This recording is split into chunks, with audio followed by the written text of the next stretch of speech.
Bienvenidos a un nuevo episodio de Conversaciones de Verdana. Hoy estamos con Ricardo Musa, founding partner del estudio jurídico boutique Musa y compañía. Bienvenido, Ricardo, muchas gracias por estar acá. Muchas gracias, Joaquín, por esta invitación. Creo que va a ser bastante provechosa esta conversación. A full. ¿Querés presentarte, porfa? Por supuesto que sí. Bueno, mi nombre es Ricardo Musa, soy un abogado chileno, estudié en la Universidad Católica de Chile e hice un posgrado en la Universidad de Pensilvania en Estados Unidos años atrás. Y me he especializado en materias farmacéuticas y de mercados regulados, con énfasis en temas de compliance. Buenísimo. ¿Podrías contarnos un poco tu trayectoria en la industria farmacéutica y cómo llegaste a especializarte en compliance? Sí, por supuesto. En la primera década de los 2000, me tocó ver aspectos periféricos de la industria farmacéutica, como reestructuración de sociedades chilenas farmacéuticas para efectos de una IPO. Pero no fue sino hasta el 2011, cuando ingresé a Pfizer, empresa en la cual trabajé 13 años, en la cual me correspondió ya meterme a full en temas farmacéuticos, lo que siempre van de la mano de compliance. Y la empresa en la cual trabajé siempre fue y ha sido punta de lanza en materias de compliance, producto de la FCPA, de la Ley de Prácticas Corruptas en el extranjero de Estados Unidos, eh, que avanzó, por supuesto, y obligó a avanzar a las empresas farmacéuticas americanas antes que se desarrollara el marco legal de compliance en Chile. Entonces siempre fue un paso adelante. Era como en el fondo ver la serie Netflix, pero un par de capítulos antes que como la estaban transmitiendo acá en Chile y en la región, por supuesto. Claro. ¿Y cómo ves esta evolución, no? Imagino los desafíos al comienzo de empezar a pavimentar el camino debe ser todo un desafío. Eh, Fue, ¿Cómo efectivamente, fue fue un ese, desafío, ese camino? pero un desafío muy interesante, porque no fue mejorar un camino pavimentado o asfaltado, sino que fue más bien un camino que no existía, un sendero, podría decirse, de ripio o de tierra, y de ahí pasar a una especie de camino más definido. Entonces, fue realmente partir de cero en lo que es local. A nivel mundial, esto existe hace mucho más tiempo. Esta ley es del 77, del siglo pasado. Pero acá en Chile no era un tema culturalmente nuevo, muy nuevo, y por ello desafiante, pero a la vez interesante, porque si uno es un profesional legal, responsable, se mete a los temas, estudia, le dedica todo el tiempo necesario, aprende y luego con lo que aprende intenta difundir el tema cultural a nivel compañía, sea capacitando, sea explicando, sea ilustrando puntos que siempre, si para un colega legal es algo relativamente nuevo, para un colega no legal es realmente algo extraño o Claro. distinto. Y en este camino leí que diseñaste el sistema de autorregulación ética y buenas prácticas para la Cámara de la Industria Farmacéutica en Chile, que ganó el Sí, premio IFPMA Ethoscope en y, 2023. sí, Ethoscope, claro. Vale Eh, preguntar. ¿De qué se trata esto? Bueno, esto es como el, Claro. es como el episodio más cerca del final de la serie en este ejemplo. ¿Y de qué se trató esto? Esto es cuando uno ya lleva avanzando mucho en la evolución. Esto es como una suerte de desenlace. Porque a nivel gremial, a mí me tocó participar activamente en las comisiones de compliance y de hecho me tocó dirigir la de relacionamiento con autoridades en el contexto de los procesos constitucionales fallidos en Chile. Eh, ¿Y de qué se trató esto? Originalmente, el gremio de innovación lo que hacía era resolver internamente los conflictos entre compañías en materias de compliance. Y mediante este mecanismo, que se, lo que se hizo fue externalizar el aspecto decisorio para entregar más confianza en este ámbito cultural a las distintas compañías, de modo tal que es el Centro de Resolución de Conflictos de la Universidad Católica Mm. quien revisa, analiza y decide. Entonces, en mi concepto, eso es propiamente evolución, porque sobre una plataforma que ya existe se hace una mejora, y esa mejora consiste en dar confianza a las compañías y que esa confianza tenga una base, no sean solamente palabras, sino que quien levanta un problema o levanta una duda o una inquietud, sea para resolver la inquietud o para resolver un conflicto que ya existe, esa, esto sea decidido por un tercero y no por el mismo gremio, en lo cual siempre Claro, puede suscitar algún tipo de resquemor o inquietud. que puede haber un bias ahí en el medio. Efectivamente, pues, entonces un tercero es un tercero al cual tú le pagas una suma preacordada, razonable, y Ujú. ese tercero decide desde un punto de vista más imparcial. Perfecto. Y en estos episodios que llega mucha gente de diferentes seniorities, ¿qué, qué elementos claves debe tener un sistema de compliance efectivo eh, a tu criterio?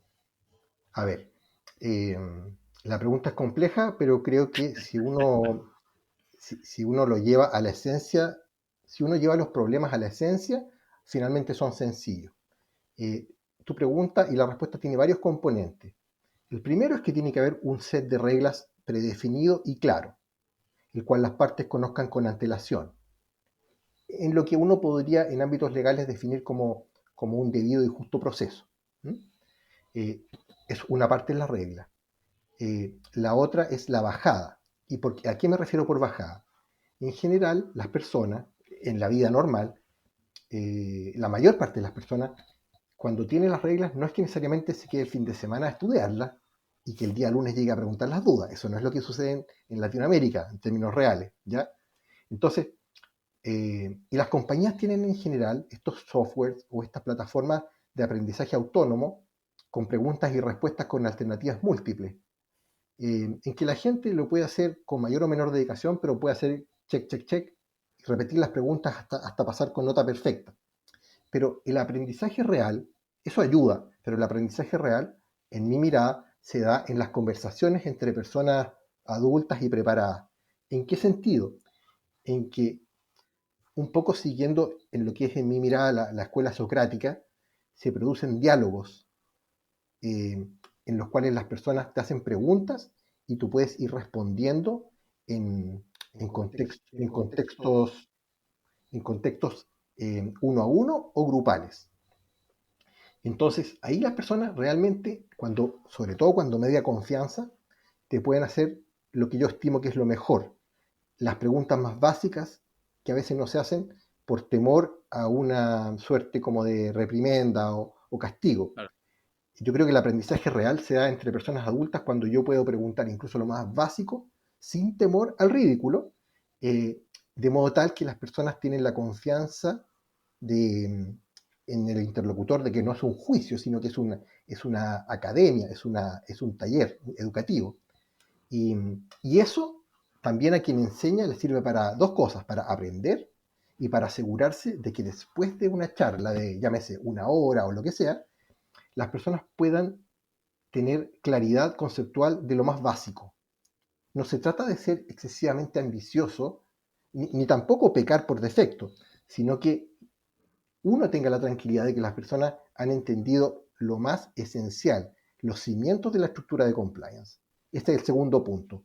Y el tercer punto es que exista un mecanismo eficiente de enforcement o de cumplimiento, de modo tal que quien haya tenido acceso a la información, quien haya resuelto sus dudas, como segundo lugar, y en tercer lugar, que pueda verificar este aprendizaje en un contexto ya de vida real, eh, y se vaya testeando el nivel de interiorización de los conceptos. Esa es mi mirada, como de tres patas, por así decirlo, de tres pilares.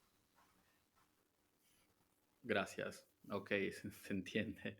Eh, y en estos 13 años que estuviste Sí. en la industria, ¿cómo ves que fue evolucionando y para dónde crees que va, ¿no? Me parece es una industria súper regulada, la farmacéutica. Eh, Hay diferentes modelos también de ejecución de las farmas en los países. Hay unos que son solamente representaciones comerciales, hay otros que tienen fábricas donde hay mayor exposición, especialmente en Chile ahora con estos más de 200 delitos que se tipificaron. Digo, hay muchos elementos nuevos que han entrado en juego últimamente, especialmente con la última ley sancionada. ¿Cómo ves todo esto? A ver, si yo tuviese que hacer un balance en estos 13 años, yo diría que efectivamente ha habido una evolución. Y no solamente en las materias que tú refieres, también en materias de delitos antimonopolio, en lo cual ha habido Ok. una evolución fuerte, que va de la mano, porque compliance abarca un conjunto de materias, es cumplimiento normativo. En un principio, en lo que para mí fue el principio del 2011, la verdad es que culturalmente las personas no conocían la palabra, para Claro, plantearlo en términos muy claros. ¿De qué estaba hablando? O la repetían muchas veces como un niño que repite un concepto pero sin entenderlo. claro. Entonces, eh, a lo largo de los años y producto de los distintos grados de avance, porque no perdamos de vista que es un mercado profundamente regulado el farmacéutico, pero a distintos niveles en distintos países. Estados Unidos está lejísimo, muy avanzado. Chile estaba hace años atrás como una especie como de neolítico, una edad de piedra, pero ha ido avanzando. Y sin decir que estamos a la par con Estados Unidos por ningún motivo, sí podría decirte que yo creo que ya estamos acercándonos a la época contemporánea en términos de estado de avance. Todavía quizá todavía no estamos en la edad espacial, por cierto, pero hemos ido avanzando de esa manera. Entonces, la gente ya entiende lo que es compliance de manera amplia y general y se ha familiarizado con los conceptos. Entonces, las preguntas que yo fui viendo a lo largo del tiempo evolucionaron en tema cualitativo, en el nivel cualitativo. Entonces la gente ahora, uno cuando ve las preguntas, de alguna forma podría decir que el nivel de las preguntas refleja el verdadero nivel de entendimiento de las personas en materia de compliance. Entonces, yo sí he podido apreciar que ya sea por este tema cultural y la influencia de Estados Unidos en la empresa en la cual yo trabajé, en Pfizer, y también por el desarrollo legal en Chile, ha ido empujando que estos temas se conozcan. También, quizás lo sabes o quizás no, pero lo explico, han habido temas y han habido casos judiciales emblemáticos en materia de compliance, que han Contanos, servido, qué nos podés contar de eso? por supuesto, digamos, todos estos son temas públicos, entonces Sí, los sí, sí. puedo comentar. Por ejemplo, Sokimich, hubo un caso bastante conocido, el tema también de la colusión de las farmacias años atrás, el tema de la colusión del mercado de los pollos y del confort, sirvieron como, en lo personal para mí, para, como una oportunidad de aprendizaje y una oportunidad también para enseñarle a las personas los errores que se habían cometido, y no solamente con una mirada crítica, sino con una mirada realmente de aprendizaje. ¿Qué cosas se hicieron mal? ¿Qué cosas se podrían haber hecho mejor en grados, desde lo más básico a lo medio y a lo avanzado? Pero yo creo que siempre, y como se suele decir, el, uno aprende muchas veces de los errores y, y una persona inteligente aprende de los errores ajenos. Y eso fue siempre como un poco mi inspiración. Ah, bueno. Eh, Porque si tú eres capaz de aprender, aunque sea en una cierta medida, no perfecta, pero de los errores ajenos, y no los cometes, es fabuloso, porque te evitaste, como decimos acá en Chile, no sé si en Argentina, pero la idea es que un niño no tenga que meter los dedos al enchufe para aprender que le va a dar la corriente, sino que si ve que una persona lo hace y le da la corriente, debería decir, yo no lo voy a hacer, porque ya vi lo que pasó, y no tener que cometer el error una y otra vez. Eso para mí es la esencia. Y eso es lo que en materia de compliance, por ejemplo, a raíz de casos emblemáticos, ha permitido un crecimiento, no a nivel de perfección, debo decir. Siempre hay un camino por avanzar, siempre, siempre, siempre. Pero, pero es distinto cuando tú aprecias que hay un grado de avance significativo. Realmente es algo que en el corazón a uno Lo llena. lo llena y lo retribuye de alguna manera. No es lo mismo que al principio cuando uno tenía que explicar, por ejemplo, qué es compliance, o Claro. qué es esta ley americana, o de qué se trata, o por qué nos preocupamos de esto. Eh, Porque las materias de compliance, más allá de la regulación legal, que por supuesto es absolutamente importante, tiene un efecto reputacional importantísimo, eh, porque una perspectiva es lo legal, lo ético y la otra lo reputacional. No basta, no basta con cumplir estrictamente la ley, porque existe a nivel americano y en múltiples otros casos europeos lo que se llama a nivel de compliance el test del periódico. Y esa pregunta que te obligan a hacerte es, ¿esto se vería bien más allá de que sea dudoso que cumpla o no la ley? ¿Se vería bien si estuviese en la portada del diario o del periódico? Está bueno. Claro, uno dice, Me gusta. no, no se vería bien. Si más allá de que uno diga, no, podría ser, el problema es que si tú apareces en el diario y eso tiene una percepción incorrecta, esto puede ocasionar un daño a nivel de los accionistas de la empresa en la cual uno trabaja, porque eh, basta que algo se vea muy mal, como dicen, la mujer del César tiene que ser y parecer, porque si no parece y la acción se desploma, el perjuicio a nivel de los accionistas puede ser gravísimo y pueden ser pérdidas muy rápidas de patrimonio bursátil de una compañía cuando se transa en bolsa. Entonces, la ley es fundamental, pero, pero también y a la par es fundamental que los colegas comprendan el componente ético de lo que es la cultura de compliance. Me encanta, gracias. Sí, yo hablaba con diferentes colegas tuyos y Sí, el tema reputacional es de lo que más salta, ¿verdad? Es como de lo más impactante porque recuperar, eh, valga la redundancia, la reputación después de un incidente que sea notorio, que le pegan directamente a lo construido después de tantos años, imagino, por los dueños y los accionistas. Digo, el compliance officer está para cuidar a los accionistas y tiene que responder a ellos y no tiene que responder a nadie más. tú Tiene que has tener... escuchado, no sé si has escuchado este concepto, es exactamente lo que tú dices. Dicen que la confianza se gana en gotas y se pierde en baldes. 100%. Ese es el problema, porque Me gusta. por gotas uno se refiere al tiempo que transcurre para que una marca se consolide y por balde lo que juntaste por años lo vaciaste de una porque resulta que un director de una empresa no entendió bien los conceptos y está involucrado en un tema que al menos es cuestionable. Entonces, es desastroso el impacto que puede tener a nivel de la empresa, de sus accionistas, de la fe pública, de la confianza que después de no hay que empezar a juntar en gotitas. Eso no debería pasar cuando hay una cultura de compliance afianzada.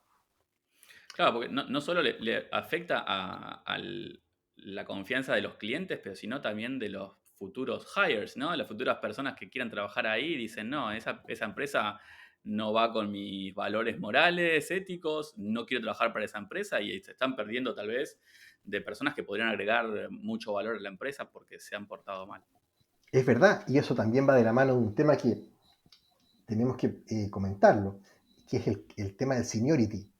Es posible que cuando una empresa tenga por así llamarlo, un prestigio negativo, para ser elegante en la forma de plantearlo, vale decir que esté mal posicionada por productos de temas de infracciones de compliance o de mala fama, mala reputación, puede ser que termines apuntando cuando contratas personas a personas menos calificadas con menor experiencia, con lo cual en vez de ir solucionando el problema, lo vas agravando.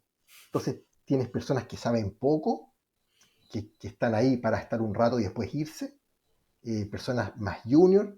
eh, entonces, eso es lo que se llama precisamente un círculo vicioso. Y uno debe apuntar en las empresas, en todo ámbito, a círculos virtuosos, que tú atraigas a personal calificado. Y no solamente a una especie como de jardín infantil, de personas que van a estar un ratito y se van a ir, porque se van a escapar, porque estaban ahí para estar un rato nada más.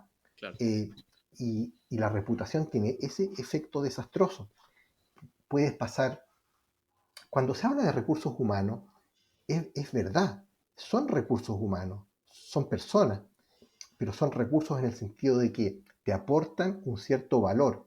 y ese valor no es el mismo el de una persona recién egresada que el de una persona que lleva muchos años trabajando, porque finalmente lo que tú aprendes después lo vas a su vez entregando a los demás. Cuando llevas poco tiempo de aprendizaje, la gente aprende, todos aprendemos. Pero si tienes un grupo demasiado en promedio muy junior, no es difícil ver que eso va a tener una consecuencia, yo no sé cuál, pero sí sé que va a tener una consecuencia en algún caso en el cual una persona o un grupo de personas con poca preparación y poca experiencia vayan, no van a saber cómo resolver un tema complejo. Yo, yo, Correcto. yo recuerdo un gran líder de Pfizer, no lo voy a mencionar, por cierto, porque no debo, pero la verdad es que tú, los buenos marineros se prueban no en los tiempos de calma, sino en los tiempos de tempestad. Y a eso me refiero. Cuando tú puedes tener un grupo de personas inexpertas que en tiempos normales funcione como si no se notase nada, pero cuando se empieza a agitar el mar, ahí se empieza a notar la falta de expertise de las personas, Claro. porque no es lo mismo transitar una calle normal en que van pocos autos a situaciones de crisis. Y cuando uno habla de compliance, las situaciones de crisis son de la esencia. ¿Cómo reaccionar como empresa frente a un caso de corrupción o de potencial corrupción? ¿Qué medidas tomar? ¿Será conveniente actuar de inmediato? ¿Será conveniente esperar? Claro, o sea, por supuesto hay que actuar de inmediato, pero ¿de qué forma? Entonces, eso es lo que yo creo que un profesional con experiencia puede agregar a un buen manejo de crisis. Y, y si las empresas descuidan eso, quizás no se nota en un principio, pero es un hecho cierto que en el mediano plazo las crisis suceden. La vida es así. ¿Para qué decir Latinoamérica? No tengo que explicarte eso a ti, pero Latinoamérica es una situación de crisis. Entonces, Bastante. eh, lo anómalo, lo anormal, son los tiempos que están calmados. Total. Entonces, eh, yo creo que es esencial en una cultura de compliance tener personas de distinto nivel de seniority, tener lo que decía, y reitero, buenas reglas, reglas claras, reglas que sean explicadas y entendidas por personas que entienden, eh, y finalmente los softwares o los mecanismos de apoyo, pero se debe edificar sobre una base de personas preparadas. Al menos así lo veo yo. No, 100%. Creo que además siempre está la posibilidad de hacer un outsourcing a alguien con experiencia que no tiene que estar full time, que puede ser un consultor externo que Sí, que esté vinculado de esa manera y, y tomar ese leverage y contar con el seniority de la consultora externa, el consultor externo, ¿verdad? siempre, Creo que sí. Sí, en el fondo, a ver, yo en este momento, yo pasé por mucho tiempo como interno, ahora soy externo. Yo lo que creo es que ambos, el tema no es si es externo o interno el apoyo. Ambos mecanismos funcionan bien. Sí, la clave es la selección correcta, sea una persona interna o sea un consultor externo. Tiene que ser una persona que sepa, que esté fogueado por la realidad. ¿Sí? Eso es lo que intento decir. No es si es externo o interno. entiendo. Sí, sí, no, sí, te sigo. Perfecto. Mm. Para ir redondeando un poquito, Sí. yo hablo con muchos colegas de diferentes industrias y que Mm. no siempre tienen un área de compliance formal dentro de la empresa. Inclusive, hoy que estamos filmando esto, 18 de diciembre del 2024, hay Sí. empresas que todavía no mapearon la necesidad de tener un área de compliance formada y que a algunos casos le está tocando al área de finanzas porque Sí. son los máximos responsables en materializar la relación con terceros que puede devenir en muchas cosas. Y en otros lugares no lo ven, ni siquiera los tienen mapeados. ¿Qué les recomendarías a estos casos donde todavía no empezaron a recorrer el camino de tener un área de compliance que los proteja, por así decirlo? A ver, ¿qué recomendaría yo? Eh, De partida, en términos muy sencillos, no ser como el niño que tiene que meter los dedos al enchufe para electrocutarse. Ojalá aprender de errores ajenos. Y en ese sentido, este camino, yo lo que plantearía es que no tiene, es un camino gradual, eh, que no se debería tener miedo a incorporar un área de compliance. No tiene por qué ser algo tan violento y tan repentino. Es algo, por el contrario, puede ser paulatino. eh, y debería ser paulatino porque así aprendemos los seres humanos. Vale decir que uno avanza este camino paso a paso, pero yo no dejaría de decir que el consejo fundamental es comenzar a recorrer el camino. Uno no puede, o más bien no debería, si uno quiere proteger la buena fe y proteger los resultados de la compañía en la cual trabaja, no debería esperar a tener un problema real para empezar a transitar este camino. Ese es como mi consejo fundamental, Joaquín. Eh, Siempre va a ser más barato, más para hoy. económicamente razonable partir no cuando existe una crisis encima tuyo, sino que hacer estas bajadas, eh, por lo menos lo que puedo compartir en mi experiencia, partir explicándole qué es compliance, cuál es su finalidad, qué propósito se persigue, qué finalidad se busca.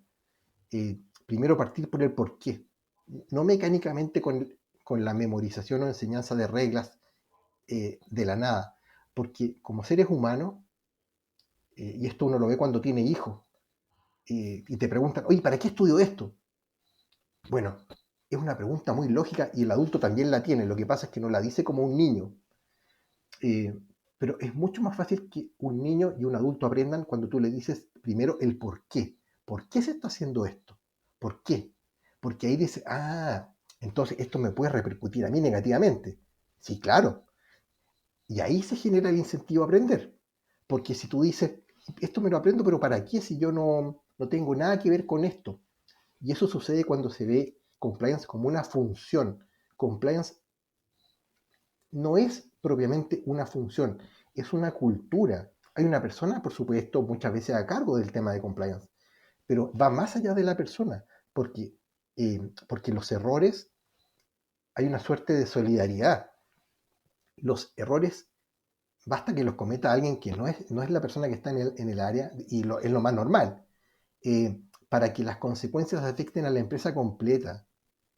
Cuando tenemos a la FCPA, una empresa americana que tiene sedes en distintos países, no se puede excusar en el hecho de que no, si esto pasó en Argentina o pasó en Chile.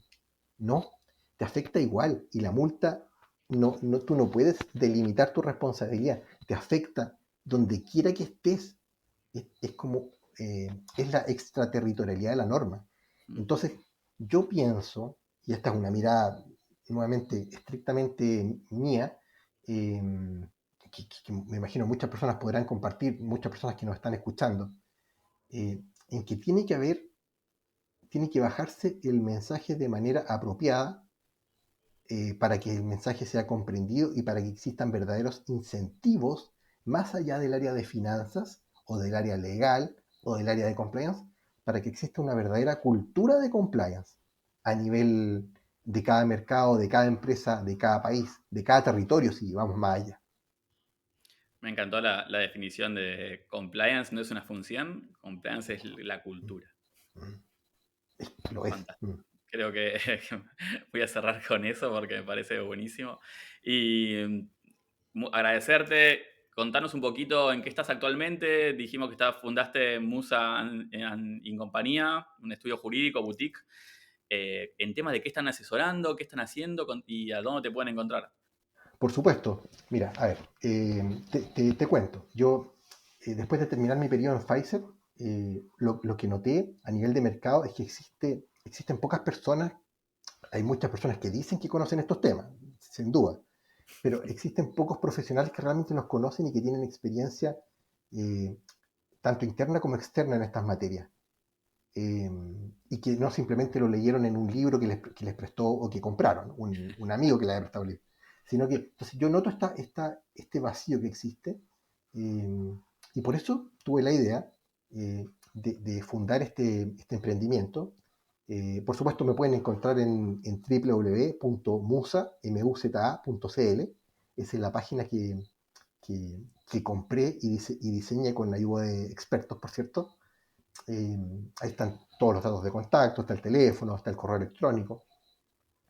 Pero para mí lo fundamental y la asesoría que estoy dando a los clientes con los cuales trabajo es intentar bajar el mensaje en términos claros, en términos que sean entendibles por profesionales no legales. Y vuelvo al tema porque quiero ser majadero. Yo creo que compliance tiene un componente que en primer lugar es educativo. Uno debe enseñar. Y solo en mi mirada, solo quienes entienden, como decía Einstein, por cierto, solo quienes le pueden explicar un tema a niños de 6 años de edad son quienes lo entienden. Total. Eh, si no eres capaz de simplificar un tema, significa que lo dominas más o menos nada más. Y tú necesitas, particularmente en temas de compliance, en los cuales siempre hay multas que te pueden aplicar, multas a veces enormes, no sacas nada con tener a un erudito que no es capaz de hacer una bajada de mensaje en términos claros. Y yo creo que el valor agregado que aporto yo en este emprendimiento, después de estar 13 años en Pfizer, el valor que aporto yo es poder explicar los conceptos en términos sencillos, con ejemplos, con analogía, de manera tal que las personas tengan esta claridad y les resuene el mensaje. No simplemente alguien que te explique, por supuesto, yo no sé tanto de matemáticas, desde luego, pero, pero sí soy capaz de entender y ver cuando una persona explica en términos demasiado técnicos o cuando hay una persona que explica en términos sencillos, que sean fácilmente comprensibles por parte de personas que no tienen un background. Y eso es lo que yo intento hacer en materias legales y de compliance, de hacer bajadas de mensajes en términos sencillos, que sean entendidos e interiorizados, que es lo fundamental. Permíteme hacer un paréntesis. Dale, Hablamos antes de esta grabación, hablamos sí, de que vos navegaste la pandemia dentro de Pfizer, sí, mm, que no fue menor, no, con toda la participación que tuvo Pfizer en cuanto a las vacunas y demás. mm. Digo, no, habrá sido un gran desafío, ya lo charlamos, pero digo, fue un gran desafío. Estuviste involucrado en temas de alto impacto para la salud de la nación directamente.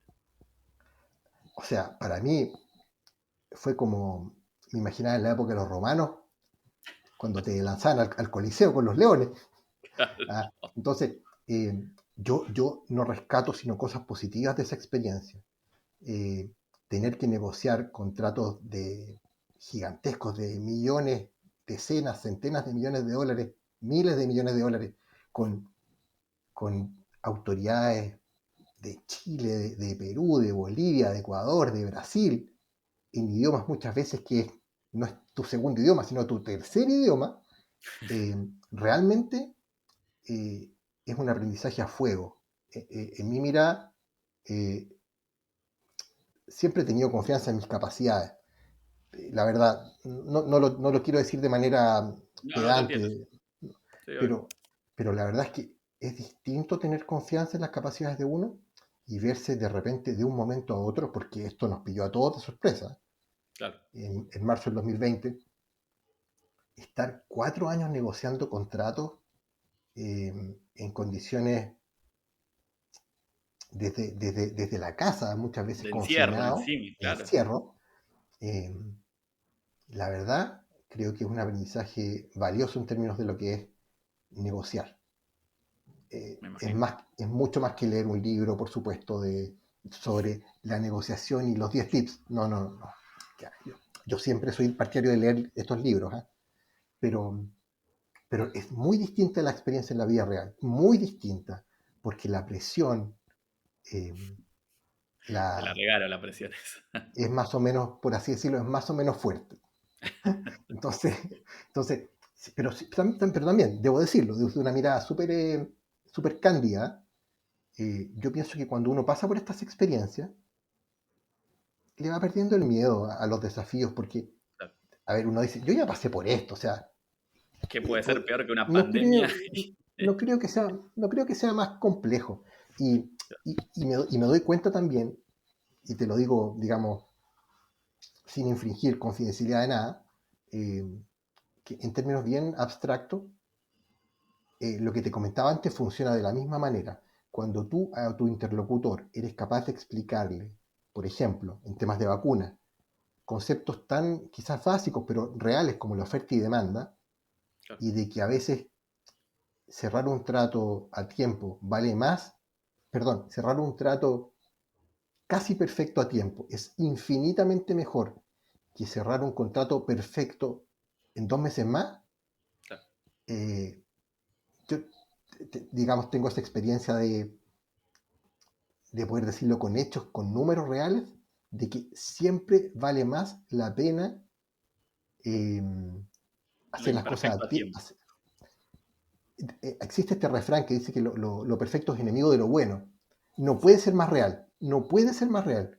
Con temas de vacunas, con temas de crisis de salud, y con temas de confinamiento, cuando la liberación de las restricciones depende de procesos de vacunación, tú no sacas nada con enmarcar un contrato, decir, este contrato es perfecto, yo te puedo decir, es perfecto. Claro, pero lo firmaste 3 meses Cinco. después y la gente se está muriendo o tiene un perjuicio económico o está sufriendo. No es lógico, no es lógico. Y, y te digo, si uno se lo explica a un niño o a un adolescente, lo pueden entender. ¿Por qué un adulto no lo va a poder entender? Y mi respuesta es que porque no hay nadie que se lo haya explicado bien. Y ahí está lo que te decía. Yo creo que ese es mi diferencial. Poder llevar las cosas complejas, los temas muchas veces abstractos, a ejemplos sumamente pedestres y reales, pero que son comprensibles por personas de carne y hueso.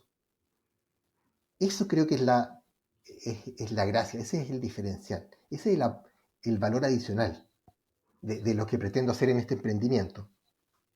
Se entiende perfecto. Yo creo que podríamos hablar una hora más de toda esta experiencia de negociar bajo presión en Sí. tiempos de crisis, literalmente Mm. crisis. Crisis, crisis. Debe ser fascinante. Pero bueno, gracias por el tiempo. Ricardo, la verdad te pasaste, me encantó nuestra conversación, cómo fuiste al hueso, cómo explicaste los temas. Yo creo que todos los que van a ver este episodio lo van a apreciar igual que yo. Oye, Joaquín, muchísimas gracias a ti. Creo que ha sido una oportunidad excelente. Y de verdad solamente rescato cosas positivas de esta conversación. Te agradezco mucho. Gracias a vos. Que tengas buen día. Buen día. Chao, chao.